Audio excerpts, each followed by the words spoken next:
Hey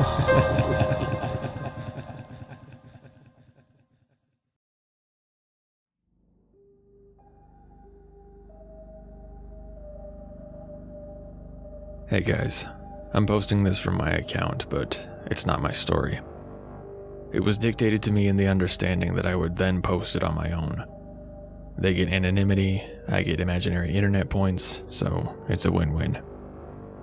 From what I've been told, the storyteller signed some kind of non-disclosure agreement, so they'd like to remain anonymous but aren't sure how far it'd hold up anyway. They also want me to communicate how important they feel it is that people hear this story. Sorry, this is a long one, but I don't think there's any other way to tell it. I had to cut out the beginning of the conversation as it contained too much identifying information. I'm a biologist specializing in infectious diseases, but I've done stints with both UN aid programs and the CDC, so I figured the work was coming through those channels. They told me I'd be shipping out, but I had no idea when. That was about a week before I got the call. I had my bags packed and put to one side, but I had no idea if I'd be there the next day or not. At about 5 a.m. on a December morning, I got a call from the CDC telling me that today was the day, and the car would be out to take me to the airport in about an hour. I'm not used to that kind of short notice. With UN work, everything has to be planned weeks in advance before I actually fly out. This time, they just yanked me out of my bed and dragged me out of the country. About 13 hours later, I was in Lima, Peru, but I had no idea where I was going until I'd arrived. The first thing I'd had to do on arrival was hand over all my electronic devices. I was already grumpy, so that was kind of a low blow. They were paying me well, but not dragged out of the country at 6 a.m. on a winter morning well. They crammed about 30 of us into a room at the airport for briefing, but at this stage, all we were told was that they were flying us into the mountains. I figured I could guess a little bit about what they wanted to do with us if I knew the workers involved, so I spent the downtime that followed getting to know people. I was one of 4 infectious disease specialists, but there were 5 others who worked in some capacity for the CDC or its international equivalents. Within 10 minutes, I'd heard the words epidemic and outbreak control about 50 times, just in relation to work history. That was the first time I got the feeling we weren't exactly flying into a standard aid scenario. About an hour later, they crowded us onto these US Army helicopters. We didn't know where we were going or what they wanted us to do until we were well outside Lima.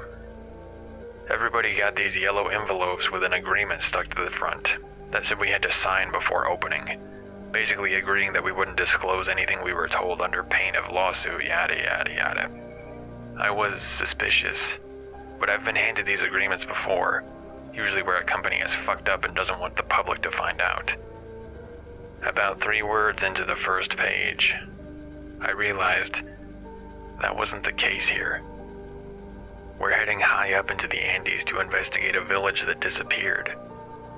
I'm thinking snowfall or landslide or something, but there's these satellite photos on page 3 showing buildings, huts, and the like. Some of them are blackened, but they're still there. I didn't think a fire could take like that so high up in the mountains, but it had clearly spread between the buildings. There's no bodies that I can see, but there's enough disarray around the place that I didn't need to use my imagination to figure out what kind of place we were being sent into. The choppers took us most of the way, but they set us down on the slopes with oxygen tanks, and we were escorted on foot the final half hour or so up to the mobile lab. Lab might be a tad generous here. This was more of a tent with field equipment in it. There were 6 sections to it, each outlined by a different color of tape that governed clearance levels. You don't have green clearance, then you don't step over green tape. That kind of makes sense. The area I was working in was behind a sheet with biological hazard signs on it. Everything was so Spartan. No mess hall, no leisure area, no hospital tent. Just the one yellow lab tent full to the brim with equipment they'd flown up the mountain. I thought we'd be spending the night there, considering how much work they had outlined in the documents. but I'm told as soon as I get there that nobody is allowed to be on the site overnight. It's not a hazard procedure. It's got nothing to do with the cold. As far as anybody can tell me, all they know is that we get evacuated back to Lima overnight, and then we start again in the morning. So, the moment we get there, they suit us up in these hazmat suits. Fully sealed, oxygen supply, the whole deal. The village in question is about 20 minutes up a slope, but we're not getting escorted. They'll guide us on the radios, but we have to head up there alone, do our work, and come back all by ourselves. I ask if it's unsafe up there, and they tell me that no, it's not unsafe. They just don't go up there. I've got a real bad feeling about it at this point, but I'm not gonna lie. You tell me there's a vanished village on the side of a mountain, and you show me all these safeguards you have in place for absolutely no reason, and I'm probably going to want to check it out. My job is to stick my nose in places most people don't want to be. I can't say I've spent a lot of time on mountains, but I'd expect there to be wildlife there. Birds, bugs, that sort of thing. The first thing I notice on the way up is the quiet. I'm wearing the hazmat suit, but it's not that restrictive. We can hear each other as we're talking. But there is nothing alive on this slope that isn't wearing a suit. Even the grass looks sick. I don't know how much you know about villages in the Andes, but some of them are pretty remote. We had no idea how long this place has been, for lack of a better word, abandoned. These people herd llamas and alpacas, and might get a trader come into town maybe once a month. That's the most contact they have with the outside world. The initial feeling I got coming up over the slope was that there had been people here maybe a week ago, tops. It just had a feeling like they hadn't been gone long, but the state of the place, I don't think they left willingly. I was completely unprepared for what I saw. I still don't know how to describe it. It just looked forced. Like somebody had come into the place and tore them out of their houses. There were 6 or 7 of these stone huts, and every one of them had the doors broken, some of them off the hinges, some of them just completely shattered like somebody had broken them down with a battering ram. I still have nightmares about the state of those huts. Belongings piled up behind the doors, bits of pipe and wood lying around with dents like someone had taken a swing at them. Fucking nails and blood and scratch marks leading up to the entrances. And there wasn't a gun in the village that didn't look like it hadn't been used in the struggle. They had these rocking baskets lined with alpaca wool, and they'd bundle their babies up in blankets and tie them to the frame with yarn. The strings were broken, some of the baskets were even torn in half, and... At this point, I'm abridging the story. It was clear to me that they were becoming emotional, so I suggested we take 5 and come back when they were feeling better. We had jobs to do. Honestly, it was the best way to deal with it, so we broke up into our task groups and got to work. I had to swab surfaces that may have been touched, so I took samples from under door openings, blood spatters, took a couple broken fingernails that looked like they had material under them. Then I had to take soil samples from various places around the village. In the case of one of the burned huts, it was obvious that it was caused by a hearth that got out of control. Probably had nobody to watch it. But the other 3 were at the far end of the village, and there was just no way the fire could have leapt between them. I had to take soil from up there. The snow wasn't deep that time of year, but it was deep enough that I couldn't see the ground. When I dusted it away, the grass was scorched. You ever burn ants with a magnifying glass? That's what it looked like. Charred, but intact. Not like a blaze had passed over it, but like something had fried it. As far as I was concerned, the sooner we put our back to that place, the better. We did what we had to do, Then we went back down to the lab, processed our samples, and got ready to fly out for the night. They put us up in a hotel, but we had strict movement controls placed on us. That's how it worked. Rinse and repeat, day after day. When I wasn't in the village, I was analyzing the samples I'd taken.